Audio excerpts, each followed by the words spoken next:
Dinosaur की विनाश। 22 करोड़ साल पहले पृथ्वी का वातावरण पूरी तरह से अलग था।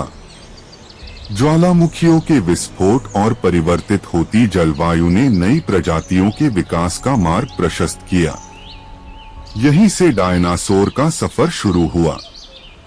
डायनासोर ने कैसे अपनी शुरुआत की और वे इतने बड़े और शक्तिशाली कैसे बने?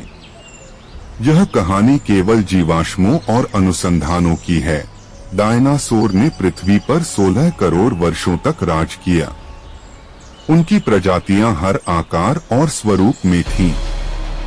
कुछ विशाल, कुछ तेज और चतुर। लेकिन उनका साम्राज्य केवल आकार का ही नहीं, बल्कि उनके पारिस्थितिकी में योगदान का भी था। हर्बीवोर डायनासोर, शाकाहारी, जैसे ब्रह्मोसॉरस ने जंगलों को आकार दिया। शिकारी जैसे टायरानोसॉरस पारिस्थितिकी संतुलन बनाए रखते थे। लगभग 6.5 करोड़ साल पहले सब कुछ बदल गया। वैज्ञानिकों का मानना है कि एक विशाल उल्कापिंड ने मेक्सिको के युकातान प्रायद्वीप से टकराकर पूरी पृथ्वी पर कहर बरपाया। लेकिन क्या यह अकेला कारण था? सवाल, क्या ज्वालामुखी विस्फोट, जलवायु परिवर्तन और उल्कापिंड की टक्कर ने मिलकर डायनासोर को खत्म किया? डेक्कन ट्रैप्स में ज्वालामुखी विस्फोट के प्रमाण, वैश्विक तापमान में गिरावट और वातावरण में सल्फर डाइऑक्साइड के प्रभाव, इरिडियम लेयर और उल्कापिंड टक्कर के साक्ष्य।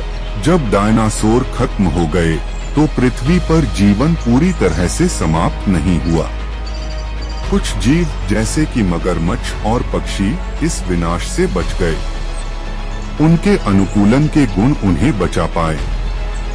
सवाल, डायनासोर क्यों नहीं बचे लेकिन पक्षी और स्तनधारी बच गए? पक्षियों के विकास की व्याख्या, छोटे स्तनधारियों की भूमिका और उनकी लचीलापन, वैज्ञानिकों द्वारा भविष्यवाणियां और सुरक्षा उपाय।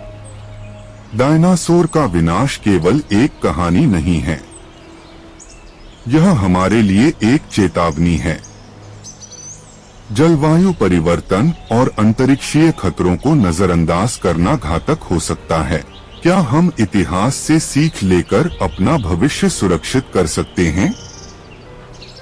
समापन, डायनासोर का अंत प्रकृति की शक्ति और जीवन की नाजुकता को दिखाता है। सवाल यह है, क्या हम इस सबक को समझेंगे?